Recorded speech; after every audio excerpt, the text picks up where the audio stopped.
Bismillahirrahmanirrahim. Assalamualaikum warahmatullahi wabarakatuh. Innal hamdalillah nahmaduhu wa nasta'inuhu wa nastaghfiruh wa na'udzu billahi min syururi anfusina wa min sayyiati a'malina. May yahdihillahu fala mudhillalah wa may yudlil fala hadiyalah. Asyhadu an la ilaha illallah wahdahu la syarikalah wa asyhadu anna Muhammadan abduhu wa rasuluh la nabiyya ba'dah. Alhamdulillah, segala puji hanya bagi Allah atas segala nikmatnya, atas segala karunia-Nya kepada kita semua. Semoga kita mendapatkan rahmat kasih sayang-Nya, senantiasa mendapat bimbingan petunjuk dari Allah Subhanahu wa taala supaya kita senantiasa bersyukur, menggunakan semua nikmat, semua karunia ini untuk berbuat ketaatan kepada Allah Subhanahu wa taala, menjalankan perintahnya dan menjauhi segala apa yang dilarang oleh Allah Subhanahu wa taala. Shalawat dan salam kita sampaikan kepada Nabi kita Muhammad sallallahu alaihi wasallam atas bimbingannya, atas perjuangannya mendakwahkan agama yang mulia ini. Semoga kita bisa mengikuti, mencontoh, meniru, mentauladani perilakunya, akhlaknya, ibadahnya, muamalahnya, akidahnya. Semoga kita menjadi umat yang dicintai, yang dibanggakan, yang diberi syafaat kelak di hari kiamat. Amin ya rabbal alamin. Alhamdulillah, insyaallah mulai malam ini kita sudah ganti ke juz 29. Yang kemarin kita selesai juz 30. Sekarang kita mulai juz 29. Juz 30 yang biasa kita sebut juz amma, yang kemarin kita selesai membahas surat An-Naba, yaitu amma yatasaalun. Alhamdulillah, mulai malam ini kita akan membahas juz 28. Juz 28 biasa disebut juz Tabarak. 29. Juz 29 ini disebut juz Tabarak. Nah, awal suratnya adalah surat Al-Mulk, tapi juga sering disebut surat Tabarak. Ada juga yang menyebut surat Al-Waqiyah, yang menjaga, yang melindungi dari api neraka, dari azab kubur, atau Al-Munjiyah, yang menyelamatkan dari azab kubur. Surat Al-Mulk ini surat Makkiyah, diturunkan sebelum Nabi Muhammad sallallahu alaihi wasallam hijrah ke Madinah. Nah, terdiri dari 30 ayat. Nah, dan banyak hadis yang menjelaskan tentang keutamaan dari surat Al-Mulk ini. Di antaranya hadis yang disebut oleh Imam At-Tirmidzi hadis hasan, berarti termasuk hadis yang diterima. Nabi Muhammad SAW bersabda, inna suratan fil Qur'ani 30 ayah syafaat li sahibiha. Nah, ada satu surat di dalam Al-Quran yang jumlah ayatnya 30 ayat yang memberi syafaat kepada pemiliknya. Nah, ghufira lahu, yang sampai memintakan ampun dosa-dosa orang ini. Orang yang senantiasa memperhatikan, membaca, menghafalkan dan memahami ayat-ayatnya, mengamalkannya, yaitu surat Tabarakalladzi biyadihil mulk, surat Al-Mulk. Ini hadis yang pertama. Hadis yang berikutnya adalah yang Nabi Muhammad SAW bersabda, suratun fil Qur'ani khasamat an sahibiha hatta adkhalahul jannah. Ada satu surat yang kelak akan membela pemiliknya, yaitu yang membacanya, yang menghafalkannya, yang sering mentadaburinya, mengamalkan yang ada di dalam isinya. sampai membelanya sampai orang ini dimasukkan ke dalam surganya Allah Subhanahu wa taala, yaitu surat Tabarakalladzi biyadihil mulk, yaitu surat Al-Mulk, surat Tabarak. Kita baca suratnya. A'udzu billahi minasyaitonir rajim. Bismillahirrahmanirrahim. Tabarakalladzi biyadihil mulku wa huwa ala kulli syai'in qadir. Nah, ayat pertamanya karena ini awal juz juga. Tabarakalladzi biyadihil mulku wa huwa ala kulli syai'in qadir. Maha suci Allah Subhanahu wa taala yang di tangannya seluruh segala kerajaan, wa huwa ala kulli syai'in qadir, dan dialah Allah Subhanahu wa taala yang maha berkuasa atas segala sesuatu. Nah, disebut juz Tabarak karena awalnya tabaraka. Nah, Tabarak disebutkan kalau di dalam terjemahan adalah maha suci. Maha suci Allah yang di tangannya seluruh kerajaan, dan dia Allah Subhanahu wa taala yang maha berkuasa atas segala sesuatu. Tapi kalau dalam arti yang sesungguhnya dan dalam tafsir, Tabarak artinya maha agung, maha tinggi, maha suci, maha sempurna Allah Subhanahu wa taala. Tabarakalladzi, maha suci Allah, maha tinggi, maha agung zat Allah Subhanahu wa taala, biyadihi, yang di tangannya al-mulku, yaitu apa? Kerajaan, wa huwa ala kulli syai'in qadir, dan dialah Allah Subhanahu wa taala yang maha berkuasa atas segala sesuatu. Tabarak juga dari kata baraka. Berarti Allah Subhanahu wa taala yang banyak kenikmatan darinya yang kita rasakan, yang sumber segala keberkahan. Dialah yang maha kuasa, yang maha pemberi, yang maha menciptakan dan menentukan takdir seluruh makhluknya, maka darinya segala sumber keberkahan. Keberkahan, mubarakun, keberkahan adalah sesuatu yang memiliki banyak kebaikan, manfaat, dan semakin bertambah dan tidak kemana-mana, tidak hilang.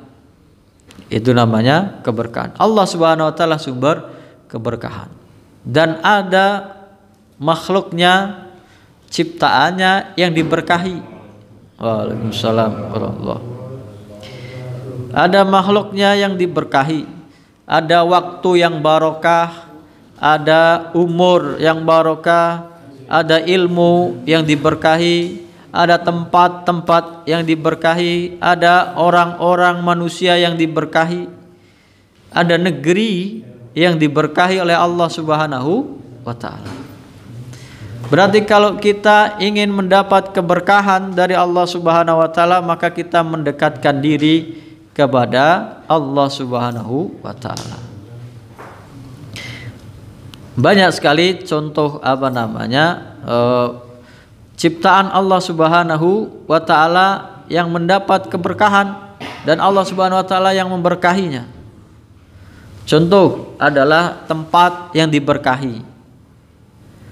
Dalam awal surat Al-Isra disebutkan, Subhanalladzi asra bi abdihi lailam minal masjidil harami ilal masjidil aqsa alladzi barakna haulahu linuriyahu min ayatina innahu huwas samiul basir. Nah, maha suci Allah yang telah memperjalankan hambanya di malam hari dari Masjidil Haram sampai ke Masjidil Aqsa alladzi barakna, yang kami berkahi. Haulahu, sekitarnya, antara Masjidil Haram sampai Masjidil Aqsa dan sekitarnya. Nah, ini tempat yang diberkahi oleh Allah Subhanahu wa taala. Diturunkannya para nabi dan rasul. Nah, bumi para nabi dan rasul. Linuriyahu min ayatina. Untuk kami tampakkan, kami perlihatkan tanda-tanda kebesaran kami. Innahu huwas samiul basir. Sesungguhnya dialah Allah Subhanahu wa taala yang maha mendengar, maha melihat. Ini tempat yang diberkahi. Ada lagi malam yang diberkahi, ya kan? Inna anzalnahu fi lailatul qadar. Nah, malam yang diberkahi adalah di antaranya malam Lailatul Qadar. Nah. Di mana? Di dalam surat Ad-Dukhan ayat 3. Inna anzalnahu fi lailatim mubarakah. Inna kunna mungdirin. Sesungguhnya kami menurunkan Al-Qur'an ini di malam yang penuh keberkahan. Inna kunna mungdirin. Sesungguhnya kami memberi peringatan dengan Al-Qur'an ini. Al-Qur'an itu Al-Qur'annya sendiri penuh keberkahan. Malam diturunkannya penuh keberkahan. Keberkahan tadi kebaikannya bertambah banyak. Satu amalan pahalanya di malam itu dilipat gandakan menjadi satu malam seperti 1000 bulan. Berlipat-lipat kebaikan itu. Nah, ini waktu atau malam yang diberkahi oleh Allah Subhanahu wa taala. Demikian juga ada 2 surat yang awalnya tabarok. Yang pertama itu sebenarnya surat Al-Furqan. Lagi-lagi ini berbicara tentang Al-Qur'an. Tabarakalladzi nazzalal furqana ala abdihi liyakuna lil alamina nadhira. Maha suci Allah yang telah menurunkan Al-Furqan, yaitu Al-Qur'an. Kenapa disebut Al-Furqan? Al-Furqan artinya yang membedakan. Yang membedakan antara yang hak dan yang batil. Antara kebenaran dengan kesesatan, antara hidayah atau petunjuk dengan kesesatan. Tabarakalladzi nazzalal furqana. Maha suci Allah yang telah menurunkan Al-Furqan, Al-Quran ala abdihi, kepada hambanya yaitu Nabi Muhammad SAW, liyakuna lil alamina nadhira, supaya menjadi peringatan bagi seluruh alam. Berarti Al-Quran tidak hanya kepada manusia saja, bahkan kepada para jin beriman, mempelajari, mendengarkan, mentadaburi ayat-ayat Al-Quran. Nah, tabaraka tadi maha berkuasa, maha tinggi, maha agung, maha suci, maha sempurna. Allah Subhanahu wa taala. Biyadihil mulku, yang di tangannya kerajaan, kekuasaan. Manusia kadang memiliki sesuatu tapi tidak sepenuhnya menguasainya. Tidak sepenuhnya menguasainya. Ada orang yang mempunyai, kadang miliknya temporer, terikat waktu, enggak selamanya. Kalau Allah Subhanahu wa taala memiliki sesuatu mutlak, berlaku selama-lamanya dan seluruhnya Allah berhak mengaturnya. Makanya di dalam surat Ali Imran disebutkan tentang Allahumma malikal mulki tu'til mulka man tasya. Nah, kita Qulillahumma malikal mulki tu'til mulka man tasya wa tanzi'ul mulka mimman tasya wa tu'izzu man tasya wa tudillu man tasya biyadikal khair innaka ala kulli syai'in qadir. Katakan Allahumma, ya Allah, malikal mulki, engkaulah yang memiliki segala sesuatu, segala kekuasaan. Maliki yaumiddin, yang menguasai hari pembalasan.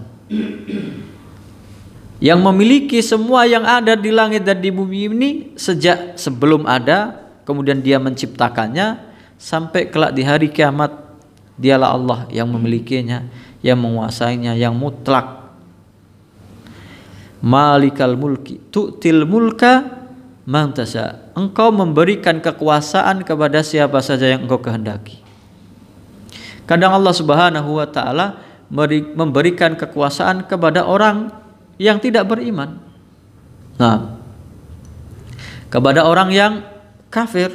Nah, sehingga orang itu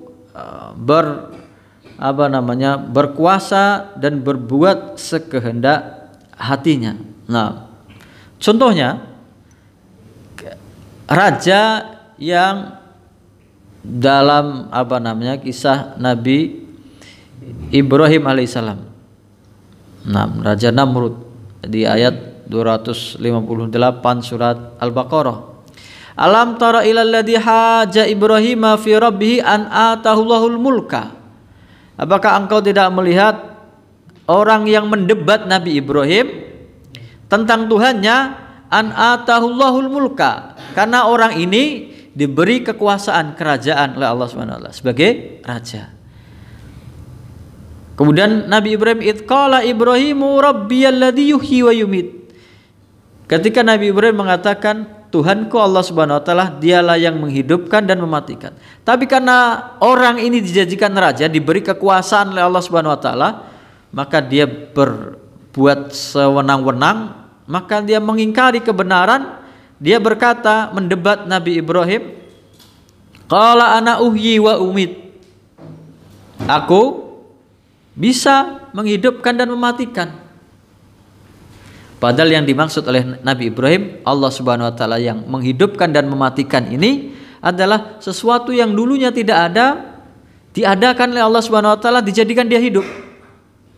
Dan Allah mematikan sesuatu yang tadinya hidup, bernyawa, bisa bergerak, beraktivitas, tiba-tiba mati dengan sendirinya oleh kehendak Allah Subhanahu wa taala. Nah, orang ini raja karena diberi kekuasaan oleh Allah mengingkari. Allah Subhanahu wa taala berkata, qala ana uhyi wa umit. Saya bisa menghidupkan dan mematikan. Bagaimana? Dia mengambil dua orang atau memanggil, disuruh didatangkan dua orang dari penjara, dikeluarkan. Lalu dia berkata kepada yang satunya, penggal ini. Lalu dipanah, dibunuh. Maka ini yang aku matikan. Yang satu bebaskan dia. Ini saya hidupkan. Sebetulnya bukan itu yang dikehendaki oleh Nabi Ibrahim, karena Allah Maha menghidupkan, Maha mematikan. Nah, kemudian Nabi Ibrahim berdebat dengan hal yang lain. Qala Ibrahimu fa innallaha ya'ti bisyamsi minal masyriqi fa'ti biha minal maghribi fabuhital ladzi kafar. Nabi Ibrahim beralih, sesungguhnya Allah Subhanahu wa taala itu yang menerbitkan matahari dari timur. Kalau kamu bisa, terbitkan dari barat. Fabuhital ladzi kafar. Maka orang yang mendebat ini, raja ini tidak bisa mendebat lagi. Tercekat tidak bisa berkata-kata. Wallahu la yahdil qaumadz dhalim. Dan Allah Subhanahu wa taala tidak memberi petunjuk kepada orang-orang yang berbuat zalim. Nah, tabarakalladzi biyadihil mulku. Maha suci Allah yang di tangannya kerajaan, kekuasaan. Nah, wa huwa ala kulli syai'in qadir. Dan dialah Allah Subhanahu wa taala yang maha berkuasa atas segala sesuatu. Dia yang memiliki, yang menciptakan, yang mengatur dan menentukan segala takdirnya. Allah Subhanahu wa taala kekuasaannya mutlak. Kalau manusia mungkin berkuasa, tapi kekuasaannya terbatas. Gak ada satu orang pun yang pernah menguasai seluruh dunia ini. Gak ada. Hanya satu negara. Negara itu juga terbatas. Kekuasaannya juga terbatas oleh waktu. Paling berapa tahun? Kalaupun seumur hidup, ya seumur hidupnya paling berapa tahun? 10 tahun, 20 tahun, 30 tahun, atau 60 tahun, atau 50 tahun, atau 100 tahun. Terbatas. Kalau Allah Subhanahu wa taala berkuasa sejak sebelum ada, setelah diciptakannya segala makhluknya, kemudian sampai kelak dibinasakan, sampai semuanya nanti dibangkitkan di hari kiamat. Allah Subhanahu wa taala Maha berkuasa atas segala sesuatu. Makanya kalau kita ingin menggapai keberkahan, yaitu dengan mendekatkan diri kepada Allah Subhanahu wa taala. Contohnya kalau kita ingin mendapat keberkahan, beriman dan bertakwa kepada Allah Subhanahu wa taala. Contohnya di dalam surat Al-A'raf ayat 96. Walau anna ahlal qura, kalau suatu negeri ingin mendapat keberkahan dari Allah Subhanahu wa taala, walau anna ahlal qura amanu wattaqau la fatahna alaihim barakatin minas sama'i wal ard. Kalau seandainya penduduk suatu negeri itu beriman dan bertakwa, maka ingin menggapai keberkahan dengan beriman, beramal soleh, bertakwa hanya kepada Allah Subhanahu wa taala. La fatahna alaihim barakatin minas sama'i wal ard. Kami bukakan keberkahan dari langit, dari bumi. Langitnya membawa keberkahan, menurunkan hujan yang mencukupi, tanahnya menjadi subur. Lakin kadzabu, berarti kalau orang itu mendustakan, lakin kadzabu fa akhadnahum bima kanu yaksibun. Tapi mereka malah mendustakan ayat-ayat Allah, tidak mau beriman, maka kami azab mereka atas ulah tangan mereka sendiri, akibat dari perbuatan mereka sendiri. Berarti kalau kita ingin mendapat keberkahan, kita mendekatkan diri kepada Allah Subhanahu wa taala dengan keimanan, ketakwaan kepada Allah Subhanahu wa taala. Kemudian ayat-ayat berikutnya menunjukkan kemahakuasaan Allah Subhanahu wa taala dan apa-apa yang telah diciptakan oleh Allah Subhanahu wa taala. Maka ayat berikutnya, alladzi khalaqal mauta wal hayata liyabluwakum ayyukum ahsanu amala wa huwal azizul ghafur. Maka dialah Allah Subhanahu wa taala yang telah menciptakan kematian dan kehidupan supaya kami liyabluwakum, kami menguji kalian, ayyukum ahsanu amala, siapa di antara kalian yang paling baik amalnya. Wa huwal azizul ghafur, dan dialah Allah Subhanahu wa taala Maha perkasa, Maha pengampun. Nah, ayat kedua dan setelahnya menjelaskan tentang kemahakuasaan Allah Subhanahu wa taala. Ayat kedua ini, alladzi khalaqal mauta wal hayata. Dialah Allah Subhanahu wa taala yang telah menciptakan kematian dan kehidupan. Nah, kenapa kematian disebut dahulu? Ada yang mengatakan karena dulunya kita mati, nggak ada, belum hidup, belum diciptakan. Tapi di sini Allah menciptakan kematian. Berarti aslinya kematian itu sesuatu yang ada, bukan ketiadaan, karena Allah menciptakannya. Makanya kelak di hari kiamat, ketika penghuni surga sudah masuk surga, penghuni neraka sudah masuk neraka, Allah Subhanahu wa taala menyerupakan kematian ini seperti seekor domba, diperlihatkan kepada penghuni surga, diperlihatkan kepada penghuni neraka. Lalu domba ini yang merupakan wujud dari kematian disembelih oleh Allah Subhanahu wa taala. Maka tidak ada kematian lagi, kekal abadi. Dikatakan kepada penghuni surga, wahai penghuni surga, kekal bagi kalian kenikmatan selama-lamanya di dalam surga, karena kematian sudah dihilangkan oleh Allah Subhanahu wa taala. Begitu juga penghuni neraka, penyesalan, kesengsaraan yang selama-lamanya kelak di neraka karena sudah enggak ada kematian, kekal di dalamnya. Atau kenapa alladzi khalaqal mauta disebutkan duluan kematian? Karena inilah motivasi utama orang supaya bisa beramal, memperbaiki kehidupannya adalah karena kelak kita akan mengalami kematian, dan setelah itu kita akan mengalami kehidupan yang kekal abadi, yang di situ kita mempertanggungjawabkan amal perbuatan kita selama hidup di dunia. Maka motivasi yang paling besar orang itu bisa beramal, berbuat baik di dunia, melaksanakan ketaatan, melaksanakan kewajibannya kepada Allah Subhanahu wa taala, menjalankan perintahnya, menjauhi segala apa yang dilarang, adalah karena kelak dia ingat akan mati. Lalu dia ingin mencari bekal setelah kematian itu. Karena dia akan mempertanggungjawabkan. Alladzi khalaqal mauta wal hayata, dan menciptakan, dialah Allah Subhanahu wa taala yang menciptakan kematian dan kehidupan. Apa tujuannya Allah Subhanahu wa taala menciptakan kematian dan kehidupan bagi kita manusia? Liyabluwakum ayyukum ahsanu amala, supaya Allah Subhanahu wa taala menguji kalian. Ayyukum, siapa di antara kalian, ahsanu amala, amalnya yang paling baik. Apa yang dimaksud amal yang paling baik? Paling tidak ada penafsiran, ada 3 penafsiran. Yang pertama, ada yang menafsirkan amalan yang terbaik adalah orang yang paling banyak mengingat kematian. Zikrul maut, aksaruhum zikran lil maut. Paling banyak orang yang mengingat kematian.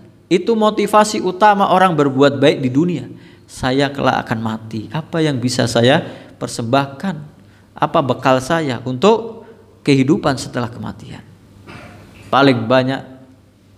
Makanya sebetulnya kan salah kaprah ketika orang berpesta, pesta pora, berhura-hura ketika pergantian tahun. Iya kan? Karena apa? Karena orang yang mengetahui sebenarnya tentang pergantian tahun ini harusnya sadar bahwasannya Allah Subhanahu wa taala tidak pernah menciptakan manusia ini kekal abadi. Gak ada yang hidupnya kekal abadi. Kalau dalam surat Al-Anbiya ayat 24 25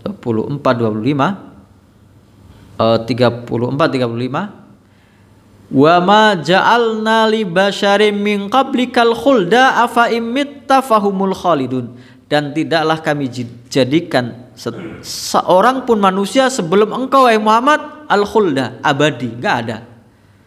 Sejak zaman Nabi Adam diciptakan, semuanya yang diciptakan oleh Allah manusia, gak ada yang abadi.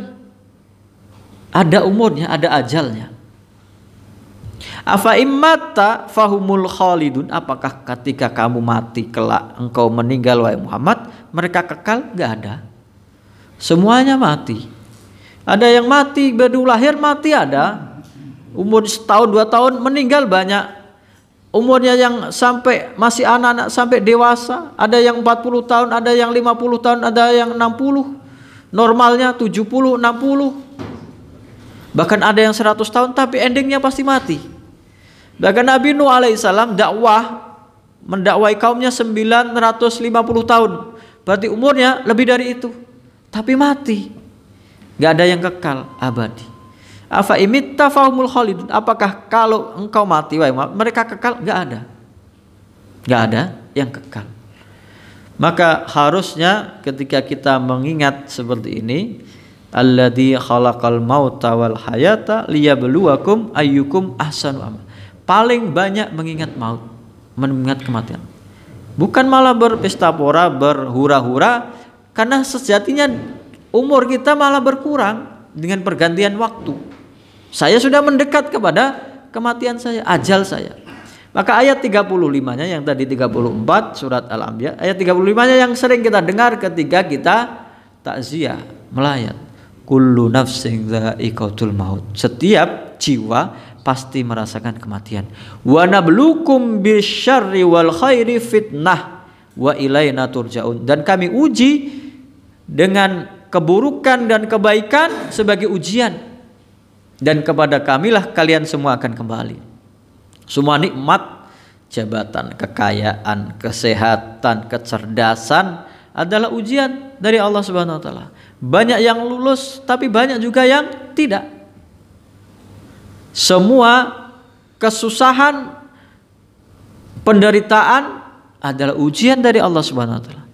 Banyak yang lulus, banyak yang tidak. Orang diuji kekayaan, banyak yang taat, banyak yang nyumbang masjid, banyak yang membangun masjid, banyak yang bangun panti asuhan, banyak yang bersedekah. Kalau sahabat ada Abdurrahman bin Auf, ada Utsman bin Affan. Begitu juga banyak di antara orang-orang yang mempunyai harta ini menggunakan hartanya untuk kebaikan. Demikian juga banyak orang yang terlena dengan hartanya, dengan kekayaannya, malah jauh dari agama, jauh dari ketaatan kepada Allah Subhanahu wa taala. Sebaliknya, orang yang miskin, orang yang menderita juga ada yang tambah taat, ada yang rajin ibadah, ada yang rajin sholat 5 waktu, rajin puasa, taat. Tapi banyak juga orang yang sudah miskin, sudah menderita, sudah payah kehidupannya, malah menjauh dari agama, nggak pernah sholat, nggak pernah puasa, nggak pernah menjalankan kewajibannya. Sudah rugi di dunia, rugi di akhirat. Nah, kullu nafsin dha'iqatul maut. Semua jiwa pasti akan merasakan mati. Wa nabluukum bisyarri wal khairi fitnah. Kami uji kalian dengan keburukan dan kebaikan, ujian. Wa ilaina turja'un, dan kepada kamilah kalian semua akan kembali. Yang pertama, penafsiran ahsanu amala, siapa di antara kalian yang paling baik amalnya, dzikrul maut, yang paling banyak mengingat kematian. Yang kedua, penafsirannya ada yang menafsirkan paling zuhud terhadap dunia, meninggalkan kesenangan kehidupan dunia yang melalaikan. Paling zuhud. Apakah zuhud itu melepaskan hartanya, nggak punya apa-apa? Bukan.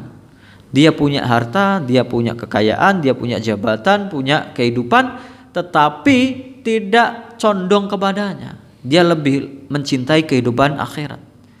Dia mempunyai banyak kekayaan tapi tidak masuk dalam hatinya.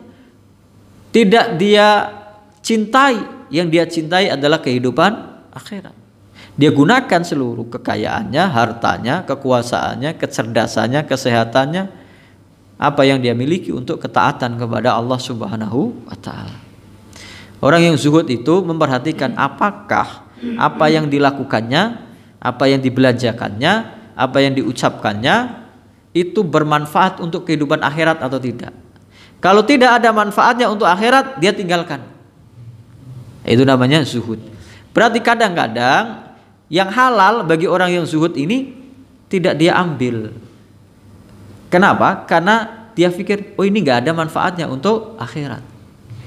Kan ada orang yang kaya hobinya macam-macam. Ada yang hobinya koleksi mobil, ada yang hobinya koleksi baju, ada hobinya koleksi sepatu, macam-macam. Apakah itu ada manfaatnya untuk akhirat? Kalau orang yang zuhud, dia memikirkan apakah ini ada manfaatnya untuk kehidupan akhirat. Kalau tidak, dia tinggalkan. Nah, ini orang yang zuhud. Berarti yang kedua adalah penafsirannya ayyukum ahsanu amala, orang yang paling zuhud terhadap dunia, meninggalkan kesenangan, kemewahan dunia untuk mencari keselamatan di akhirat. Dan yang ketiga, penafsirannya ahsanu amala. Nah, ini teori standar tentang amal yang diterima. Amal itu yang paling baik adalah yang paling ikhlas lillahi ta'ala dan paling sesuai dengan petunjuk Nabi Muhammad SAW. Kalaupun dia sesuai dengan petunjuk Nabi, mengikuti sunnah Nabi Muhammad SAW tapi tidak ikhlas, nggak ada manfaatnya. Begitu juga sebaliknya, kalaupun ikhlas tapi caranya tidak sesuai dengan apa yang diajarkan oleh Nabi Muhammad SAW, ya tidak ada gunanya. Kan ada orang yang mengatakan Nabi itu nggak pernah membid'ahkan. Pernah. Ada sahabat itu bertekad, saya pokoknya tidak akan berbuka, saya mau puasa terus selamanya. Ada yang mengatakan saya akan berdiri terus, gak mau duduk sebagai bentuk ibadah. Ada yang mengatakan saya akan sholat malam terus. ingin supaya amalannya bisa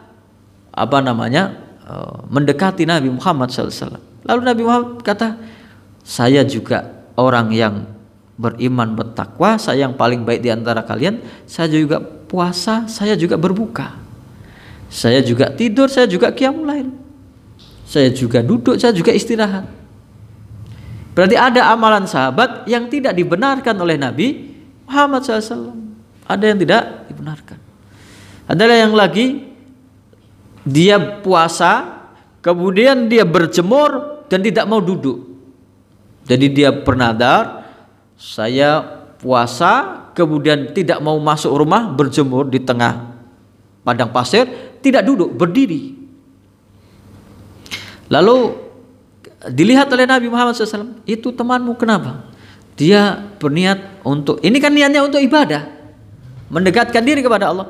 Dia bertekad untuk puasa, kemudian berdiri tidak mau duduk, dan berjemur tidak mau berteduh. Lalu oleh Nabi Muhammad SAW, biarkan dia teruskan puasanya, tapi suruh dia untuk duduk dan suruh dia untuk berteduh. Berarti dua hal ini tidak sesuai dengan apa yang diajarkan oleh Nabi Muhammad SAW. Kalau puasanya iya, boleh puasa, karena sesuai dengan ibadah yang dicontohkan oleh Nabi Muhammad SAW. Yang berdiri terus menerus, berjemur, tidak mau berteduh, nggak ada contohnya. Maka dicegah atau dilarang oleh Nabi Muhammad SAW. Berarti Nabi pernah memperbaiki amalan para sahabat. Berarti ahsanu amala, 3 penafsiran. Yang pertama adalah orang yang paling banyak mengingat kematian, zikrul maut. Yang kedua adalah orang yang paling zuhud terhadap dunia, mementingkan untuk kehidupan akhirat. Yang ketiga adalah orang yang paling ikhlas amalnya dan sesuai dengan contoh petunjuk dari Nabi Muhammad SAW. Berarti yang diutamakan adalah kualitas, ahsanu amala. Berarti kalau kita diberi kehidupan, diberi kekuatan oleh Allah Subhanahu wa taala, hendaklah kita manusia, berarti kan inna akramakum indallahi atqakum. Sesungguhnya yang paling mulia di antara kalian di sisi Allah adalah yang paling bertakwa. Bukan yang paling kaya, bukan yang paling cerdas, bukan yang paling berkuasa, bukan yang paling banyak pengikutnya, tapi orang yang paling baik amalnya bertakwa. Ahsanu amala. Bukan yang paling banyak amalnya. Kalau banyak amalnya tapi tidak ikhlas, nggak ada gunanya. Ahsanu amala. Wa huwal azizul ghafur. Dialah Allah Subhanahu wa taala yang Maha Perkasa, Maha Pengampun. Usahamu untuk berbuat yang baik kadang masih kurang. Salat kita masih kurang khusyuk. Puasa kita kadang masih banyak melanggar perintah Allah. Ibadah kita kadang kurang ikhlas kepada Allah Subhanahu wa taala. Maka Allah Maha Perkasa, Maha Pengampun.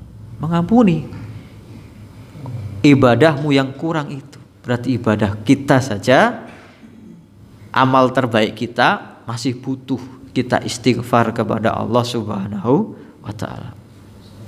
Yang berikutnya, setelah dialah Allah yang menciptakan kematian dan kehidupan untuk menguji kalian, siapa di antara kalian yang paling bagus, paling baik amalnya. Nah, tadi 3 penafsirannya. Wa huwal azizul ghafur, dialah Allah yang Maha Perkasa, Maha Pengampun. Kemudian yang berikutnya, nah ini tentang makhluk terbesar yang bisa dilihat oleh manusia. Alladzi khalaqa sab'a samawatin tibaqa. Ma tara fi khalqir rahmani min tafawut farji'il basara hal tara min futur. Nah, dialah Allah Subhanahu wa taala yang telah menciptakan 7 lapis atau 7 tingkat langit. Sab'a samawatin tibaqa, 7 langit yang berlapis atau bertingkat-tingkat. Ma tara fi khalqir rahmani min tafawut. Tidaklah kamu melihat dalam ciptaan Allah, langit itu alam semesta raya itu, kamu lihat, kamu perhatikan, nggak ada yang cacat, nggak ada yang kurang. Langit itu nggak ada lubangnya, nggak ada retaknya, nggak ada miringnya, nggak ada lemahnya, nggak serasinya. Pasti ideal, pasti sempurna, pasti seimbang. Ciptaan Allah Subhanahu wa taala. Alladzi khalaqa sab'a samawatin tibaqa ma tara fi khalqir rahmani min tafawut. Kamu tidak melihat sedikit pun celah, aib, kekurangan dari ciptaan Allah Subhanahu wa taala yang Maha Pengasih. Farji'il basara, ulangi lagi, kamu perhatikan. Teliti lagi. Kamu lihat, kamu pelajari, kamu dalami ciptaan Allah ini. Farji'il basara, penglihatanmu kamu teliti lagi. Hal tara min futur, apakah kamu melihat cacatnya, aibnya, kekurangannya, ketidakseimbangannya. Penciptaan langit ini termasuk yang sering disampaikan di dalam Al-Qur'an. Karena apa? Langit ini benda terbesar atau makhluk terbesar yang bisa kita lihat dari ciptaan Allah. Ya kan? Kan nggak ada batasnya kita. Apa yang lebih besar dari yang langit ini? Padahal kita belum sampai melihat batasan langit. Di sini dikatakan sab'a samawatin tibaqa, 7 langit yang bertingkat-tingkat. Nah, ada yang menafsirkan 7 lapis langit itu yang kita lihat ini hanya tingkatan yang pertama, langit yang pertama. Yang kedua sampai ketujuhnya belum, di luar jangkauan penglihatan manusia. Yang baru bisa kita lihat adalah lapisan langit yang pertama. Dan ada yang menafsirkan 7 lapis langit itu, ada yang pertama menafsirkan itu berkesinambungan. Artinya lapisan yang pertama begitu kita selesai menembus lapisan yang pertama langsung naik ke lapisan kedua. Lapisan kedua selesai nembus langsung lapisan ketiga.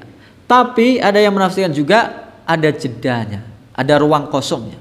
Setelah lapisan yang pertama ada ruang kosongnya, baru nanti masuk ke lapisan yang kedua. Nah, ini hanya penafsiran, tidak ada detailnya di dalam Al-Qur'an.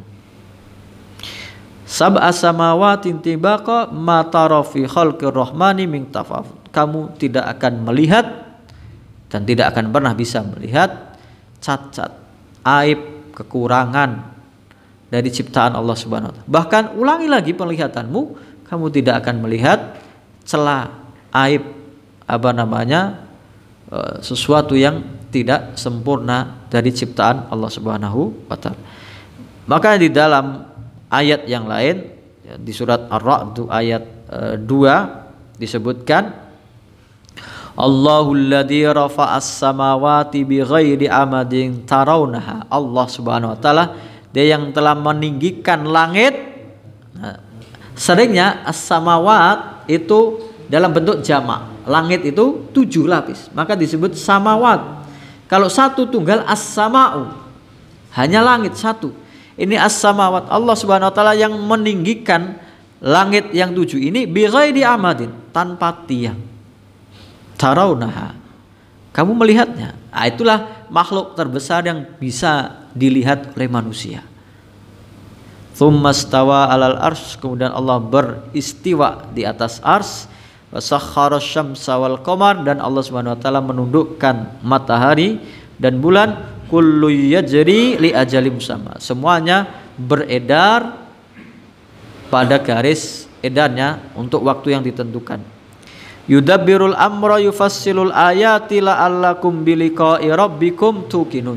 Dialah Allah Subhanahu wa taala yang mengatur seluruh alam semesta ini dan merinci ayat-ayatnya, mendetailkan, menjelaskannya secara rinci supaya kalian yakin terhadap perjumpaan dengan Allah Subhanahu wa taala.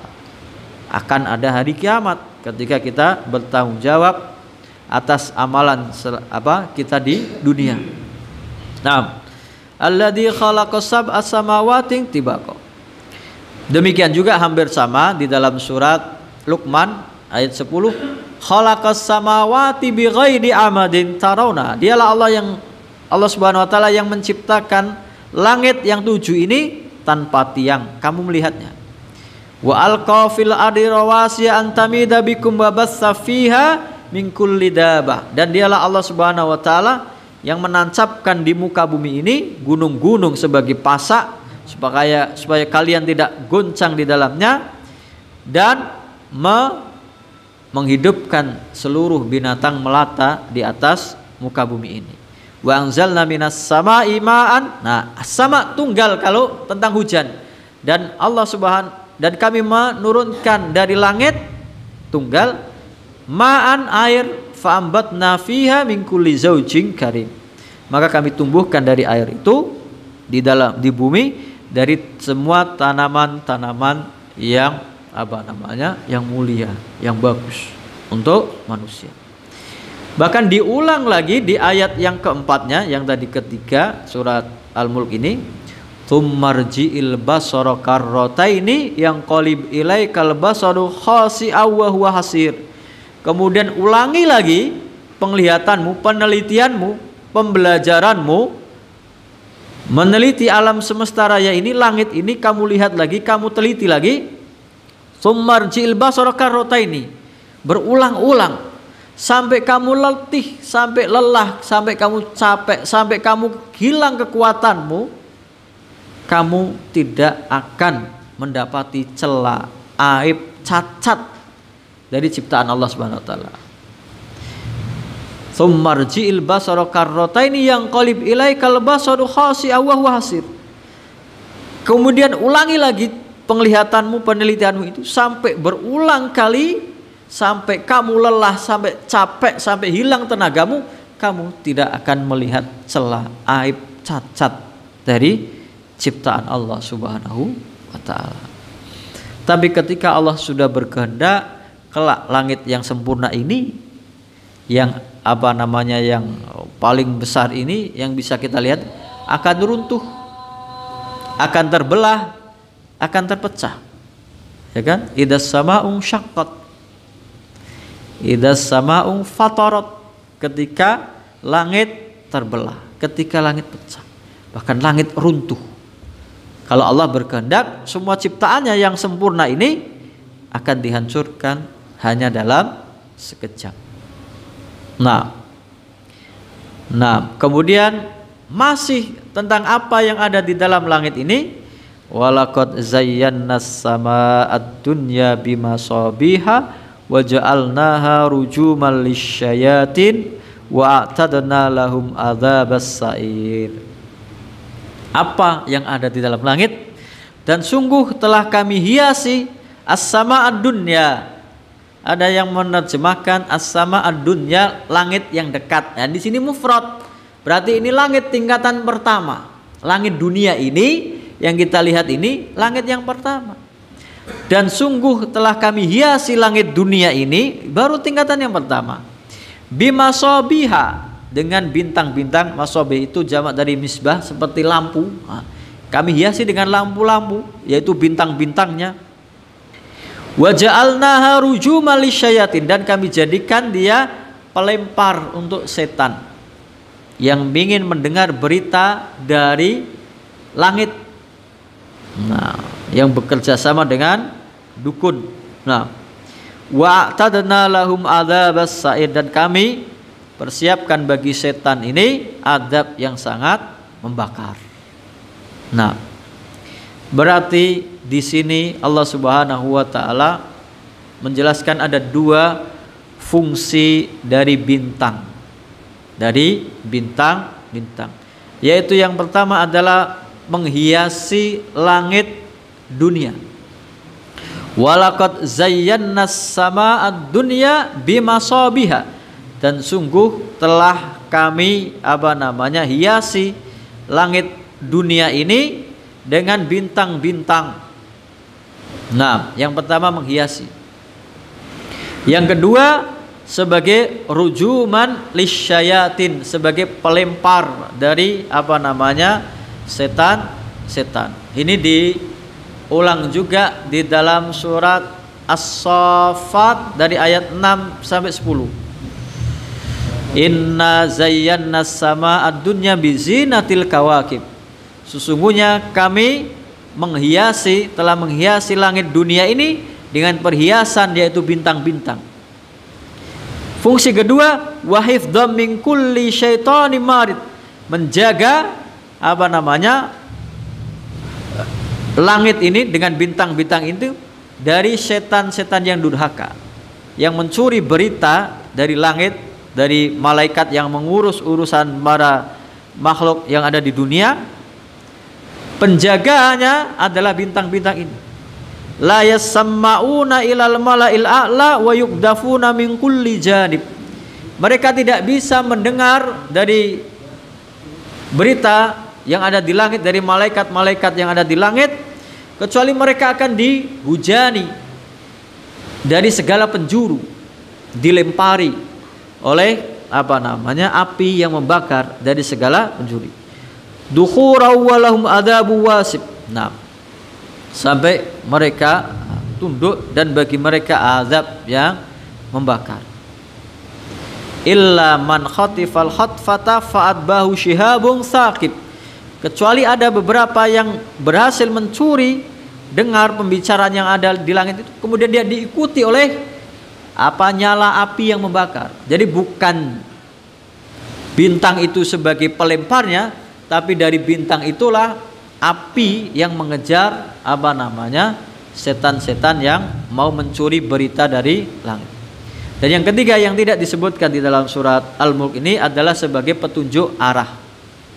Disebutkan dalam surat An-Nahl ayat 16. Wa alamatin, dan di antara fungsi bintang-bintang petunjuk alamat untuk mengetahui arah. Orang yang di lautan, orang yang di daratan di malam hari tidak tahu arah mana barat, mana timur, mana selatan, utara dengan melihat rasi bintang-bintang, petunjuk arah. Wa bin najmi hum yahtadun, dan dengan bintang-bintang itu, mereka manusia mendapat petunjuk.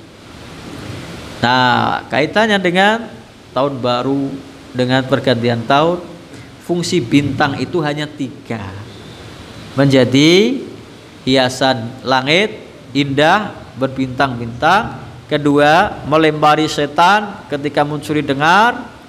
Yang ketiga, menjadi arah petunjuk.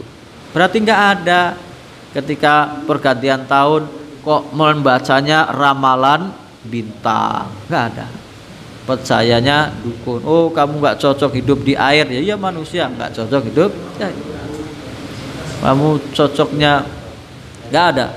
Kita tidak boleh mempercayai yang namanya ramalan. Nah, kenapa orang disebut ahli nujum? Nujum itu kata najem, bintang.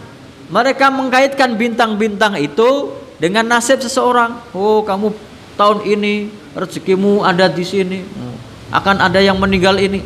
Ramalan itu semua nggak boleh kita percayai. Siapa yang mendatangi seorang dukun paranormal berarti tidak normal, tidak diterima, atau mempercayai ucapannya, tidak diterima sholatnya 40 hari, tidak diterima sholatnya 40 hari. Nah, ini fungsi bintang di langit cuman ada 3 ini. Orang yang menjadikan bintang-bintang ini selain dari 3 itu, ya memaksakan ilmu yang tidak dia kuasai. Begitu juga kekuasaan Allah Subhanahu wa taala tentang 5 hal yang gaib yang hanya Allah Subhanahu wa taala yang tahu. Di akhir surat Luqman, innallaha indahu ilmus saah. Yang pertama, Allah Subhanahu wa taala yang mengetahui tentang hari kiamat. Kapan? Gak ada yang tahu. Malaikat Jibril tidak tahu, Nabi Muhammad tidak tahu. Wa yunazilul ghaitsa, dan Allah yang menurunkan hujan. Kan ada yang merekayasa, katanya diturunkan, disebar garam untuk supaya tidak turun hujan, tidak badai. Kalau mau turun hujan ya hujan. Kekuasaan Allah tidak ada yang bisa menentangnya, nggak ada yang bisa rubah ketetapan Allah Subhanahu. Allah yang Maha tahu kapan akan diturunkan hujan, di mana, berapa derasnya.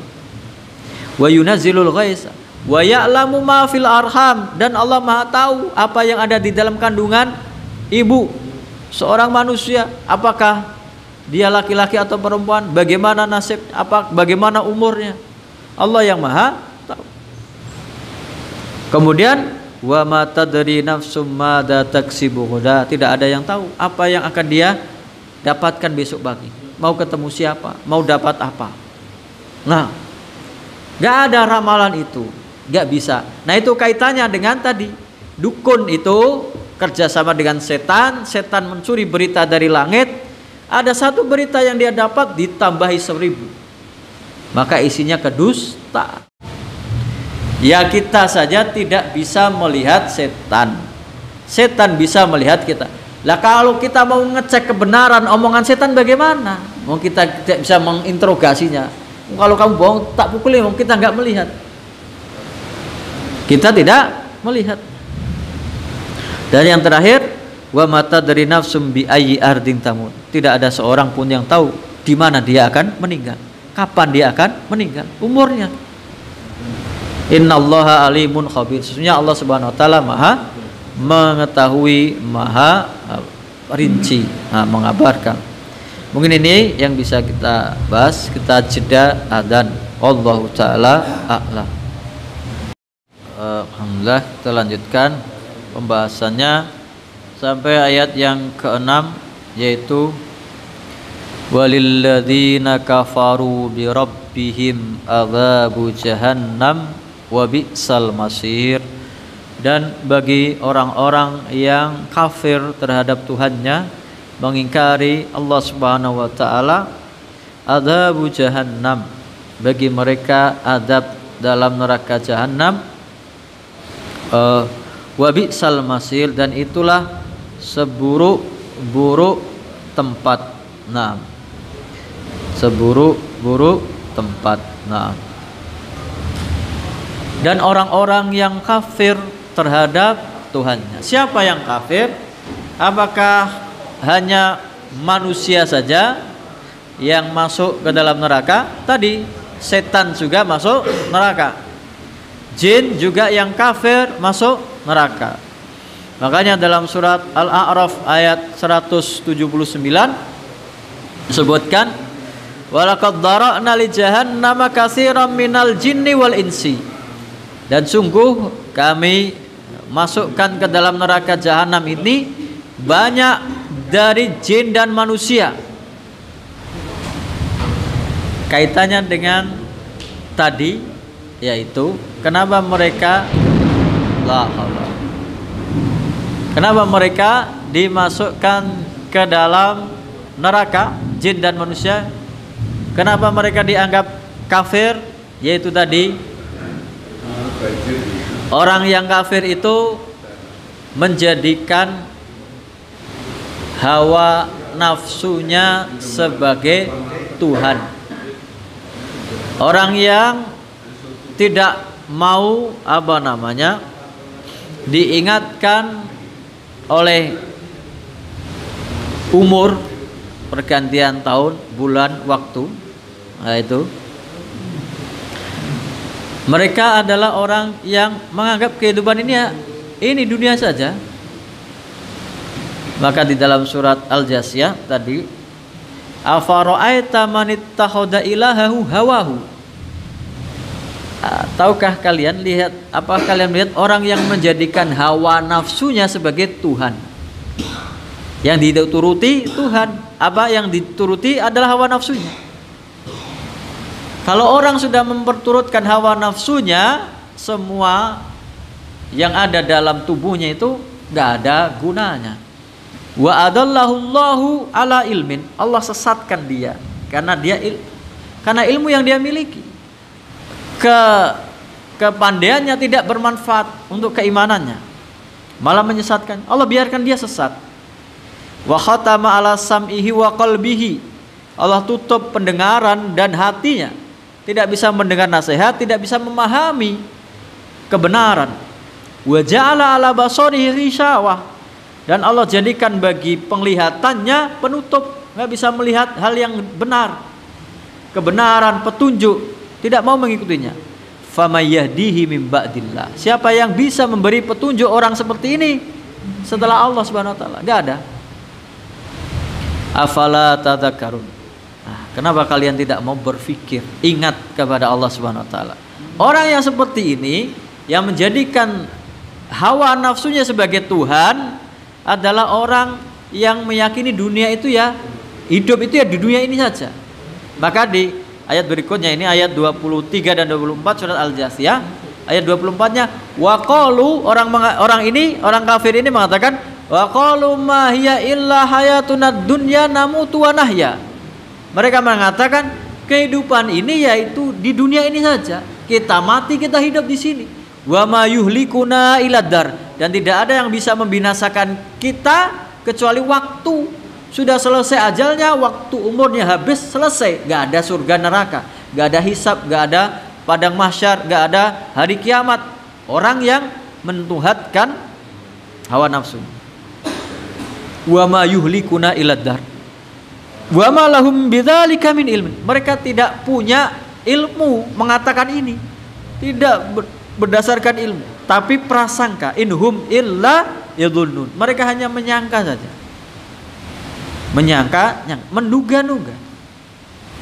Kenapa? Kalau pakai ilmu nggak mungkin dia mengatakan seperti ini. Kalau hidup itu hanya dunia saja, kalau dia ada dua kemungkinan, dia tidak percaya Tuhan atau dia meyakini Tuhan, berarti Tuhan tidak adil. Karena banyak orang yang zalim, banyak orang yang korupsi, banyak orang yang mencuri, banyak orang yang menganiaya orang lain tanpa diadili. Banyak orang yang membunuh manusia, bahkan ribuan, tidak diadili di dunia. Dia nggak pernah merasakan penjara, nggak pernah dihukum sampai akhir hayatnya. Sebaliknya ada yang tersiksa, ada yang dianiaya, ada yang dizalimi, ada yang diambil haknya, ada yang ditindas, ada yang sampai dibunuh, belum mendapatkan keadilan di dunia ini. Kalau dia mengatakan kehidupan hanya dunia saja, nggak ada akhirat, berarti dia ada dua kemungkinan. Satu, tidak percaya adanya Tuhan, atau kalau dia percaya ada Tuhan, berarti Tuhan tidak adil. Nah, orang yang seperti ini, nah itu tadi yang dimasukkan ke dalam neraka jahanam. Walaqad dzara'na li jahannama katsiran minal jinni wal insi. Sungguh akan kami masukkan ke dalam neraka jahanam kebanyakan jin dan manusia. Apa sebabnya? Ya itu tadi.